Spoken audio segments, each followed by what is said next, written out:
Assalamualaikum warahmatullahi wabarakatuh. Alhamdulillahirabbil alamin. Nasta'inuhu ala umuri dunya waddin. Asyhadu an la ilaha illallah wahdahu la syarikalah wa asyhadu anna Muhammadan abduhu wa rasuluh.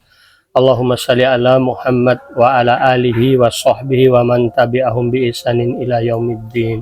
Amma ba'd. Setelah memuji Allah Subhanahu wa taala dan bersalawat atas rasulnya, pada kesempatan kali ini saya ingin membahas satu materi, yaitu think tank, peran dan manfaatnya untuk pembangunan daerah. Sebelumnya mungkin kita perlu menyamakan persepsi dulu tentang apa itu think tank. Think tank adalah lembaga penelitian atau organisasi yang berfokus pada analisis kebijakan, pengembangan ide dan solusi strategis untuk berbagai isu sosial, pendidikan, kesehatan, ekonomi, dan politik. Lembaga ini terdiri daripada ahli, peneliti, dan praktisi yang bekerja sama untuk menghasilkan rekomendasi berbasis bukti. Dengan karakter utama dari sebuah think tank adalah independen atau semi-independen, berorientasi pada penelitian dan pengembangan solusi kebijakan, dan menjembatani dunia akademis dengan pengambil kebijakan. Contoh dari aktivitas think tank: pertama, melakukan kajian mendalam isu-isu yang berhubungan dengan pemerintahan daerah. Kedua, memberikan rekomendasi kebijakan. Ketiga, menyelenggarakan diskusi atau forum kebijakan. Dan keempat, membantu menyusun roadmap atau peta pembangunan daerah. Mengapa think tank diperlukan? Pemerintah daerah menghadapi tantangan kompleks yang memerlukan pendekatan berbasis data dan strategi yang inovatif. Think tank dapat membantu mengatasi berbagai kendala berikut. Tantangan yang dihadapi pemerintah daerah antara lain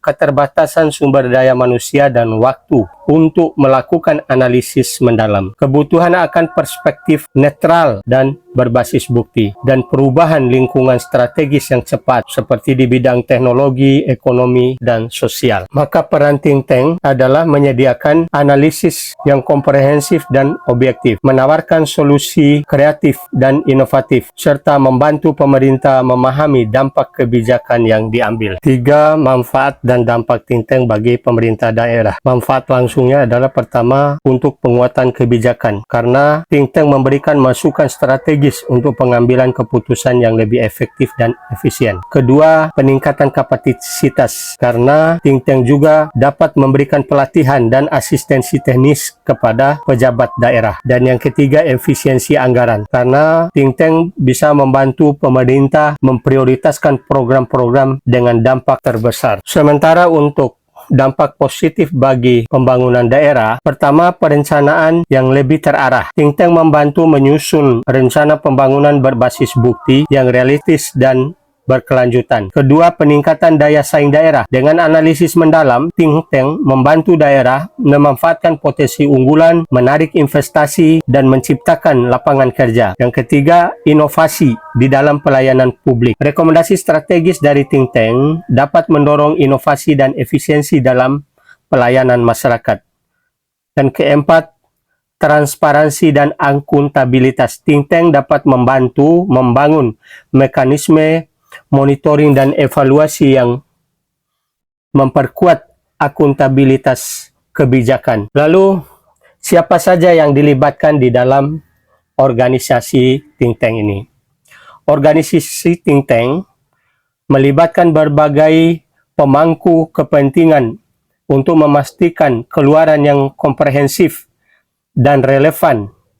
Berikut adalah pihak-pihak yang akan dilibatkan. Pertama, peneliti dan akademisi, yaitu para ahli di bidang ekonomi, sosial, politik, dan lingkungan. Peneliti yang memiliki pengalaman dalam analisis kebijakan dan penelitian terapan.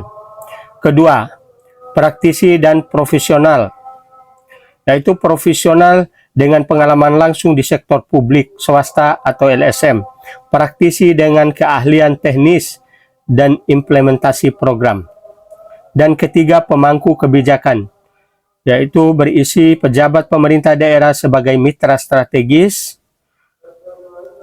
dan pengambil keputusan yang memberikan arahan terhadap prioritas kebijakan. 4. Perwakilan masyarakat, yaitu tokoh masyarakat, pemimpin komunitas, organisasi perempuan, dan kelompok pemuda. Atau kelompok ini memberikan perspektif akar rumput untuk memastikan inklusivitas. Dan yang kelima adalah sponsor dan mitra, berupa lembaga donor, institusi internasional, atau mitra swasta yang mendukung dari segi pendanaan dan sumber daya. Bagaimanakah think tank menghasilkan saran, evidence? Tahapan produksinya adalah pertama adalah identifikasi masalah, diskusi awal dengan pemerintah daerah untuk memahami tentang prioritas, dan penentuan fokus masalah berdasarkan urgensi dan dampaknya. Kedua, pengumpulan data yang meliputi metode kuantitatif ya dengan survei, data statistik, dan analisis tren. Metode kualitatif melalui wawancara mendalam, diskusi kelompok terarah atau FGD, observasi lapangan, dan juga melalui kolaborasi dengan pihak terkait seperti dinas, komunitas, akademisi, dan lain-lain. Yang ketiga, analisis dan pemrosesan data. Penggunaan model analitik dan alat statistik untuk mengolah data. Kedua, identifikasi akar masalah, tren utama, dan pola yang relevan. Ketiga, validasi pertemuan dengan pakar dan pemangku kepentingan. Yang keempat, menyusun rekomendasi. Tahapan pertama adalah rekomendasi dirancang berdasarkan analisis yang mempertimbangkan dampak terhadap rakyat, kesesuaian dengan sumber daya dan kapasitas daerah, serta potensi hambatan dalam implementasinya. Dan yang kelima, diskusi dan finalisasi. Melalui proses presentasi awal kepada tim pemerintah daerah, revisi berdasarkan masukan kepala daerah dan tim teknis, dan diakhiri dengan finalisasi berupa dokumen kebijakan. Dalam hal ini, ada contoh studi kasus di mana keberhasilan kolaborasi think tank dan pemerintah daerah menunjukkan fungsinya. Yaitu misalnya kasus pertama, transformasi ekonomi lokal. Ya, di sebuah daerah, think tank membantu merancang strategi diversifikasi ekonomi berbasis pariwisata dan UMKM yang meningkatkan pendapatan daerah hingga 25% dalam 3 tahun. Ini terjadi di Kabupaten Banyuwangi. Atau reformasi pelayanan publik dengan panduan think tank, sebuah kota berhasil mengembangkan aplikasi layanan terpadu yang mengurangi waktu pengurusan administrasi hingga sampai 50%. Dan ini terjadi di pemerintahan kota Surabaya. Kita bisa membuat contoh studi kasus. Misalnya, kita mau melakukan optimalisasi anggaran untuk program pendidikan. Ya, dengan hasil identifikasi kebutuhan utama masyarakat melalui survei dan pengolahan data statistik, menghasilkan rekomendasi pengalokasian anggaran yang lebih tepat sasaran. Nah, dampak yang dapat kita capai adalah peningkatan partisipasi sekolah hingga 15% dalam 1 tahun. Nah, misalnya seperti itu, kita bisa lakukan dengan melalui kolaborasi ya untuk kita bagaimana menciptakan masa depan yang lebih baik. Jadi kolaborasi antara pemerintah daerah dan think tank adalah investasi strategis untuk menciptakan kebijakan yang lebih inklusif, berkelanjutan, dan berbasis bukti.